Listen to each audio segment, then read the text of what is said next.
How's it going, guys? It's Lupus, and in today's video I'm going to be doing something you guys have probably never seen before, and that is a top 5 for Pokemon Sun and Moon.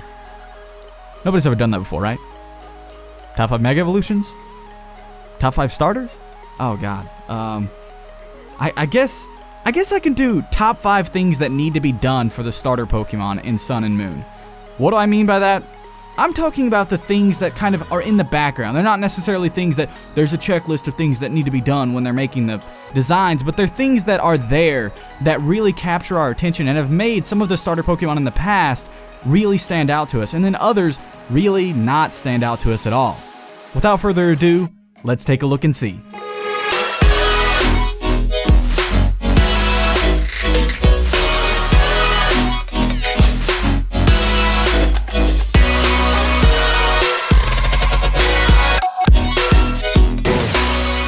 So this first one is less of a need and more of a we don't have a choice. This is just the direction the games have been going and will continue to, and that is that the starter Pokemon will have double typings. Every Pokemon game to date, other than the Johto starters, the starting trio has always had at least one Pokemon with a double typing.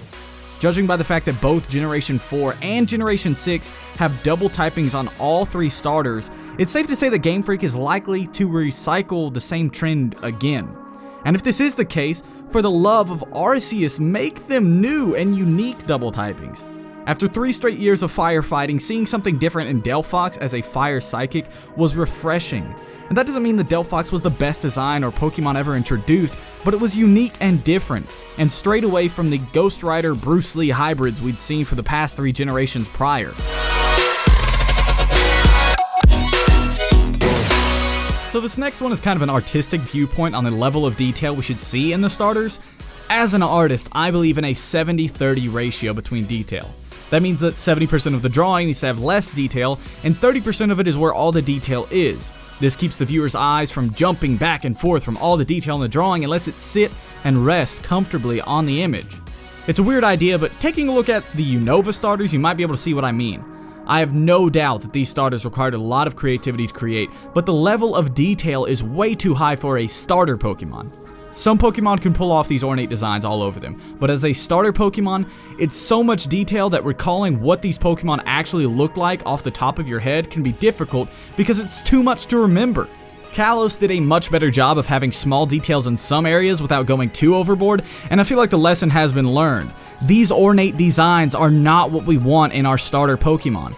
A great example of a good balance is Empoleon, with his little details on his head and chest and solid colors elsewhere. It really helps make a Pokemon design iconic if you can actually remember how it looks as a whole.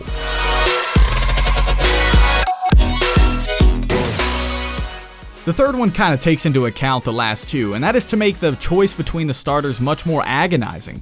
Sure, as an adult, choosing which starter is a little easier because you research the stats and abilities and figure out which one fits your playstyle, but as a kid we relied primarily on looks and which element we liked best. Since they all had their advantages and disadvantages on one another, choosing between the starters in the first 4 generations primarily was pretty hard, because they all looked adorable in their first stage and badass in their third stage.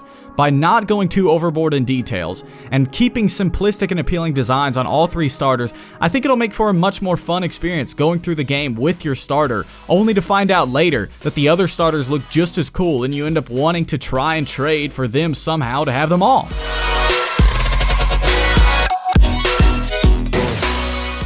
Alright, so we're down to my top 2, and number 2 is something that I personally haven't experienced when looking at some of the more recent starter Pokemon, and that is the cute first stage transforming progressively into a monstrous badass third stage.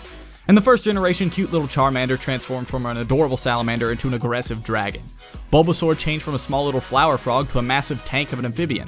Squirtle the Turtle turned into a mounted cannon sling and Ninja Turtle, and for the most part, these drastic evolutions have stayed a regular thing. Torchic turned into a mixed martial art canary, and Empoleon became a sophisticated hitman with blades for hands, but Gen 5 and 6 didn't quite have that effect. I think the cuteness has remained, but the intimidation has kind of faded in the final evolutions. I mean, look at these guys. Are these supposed to be the big badass third stage like Charizard or Blastoise? One looks like he ate too many donuts and is somehow still able to remain a fighting type. One looks like a living vine that models for Olay or some other beauty company, and this, I just don't know what I'm supposed to think of this. I guess the horn might hurt, maybe. And although in Gen 6, Greninja is definitely really badass, Chestnut and Delphox fell a little short in the intimidation department.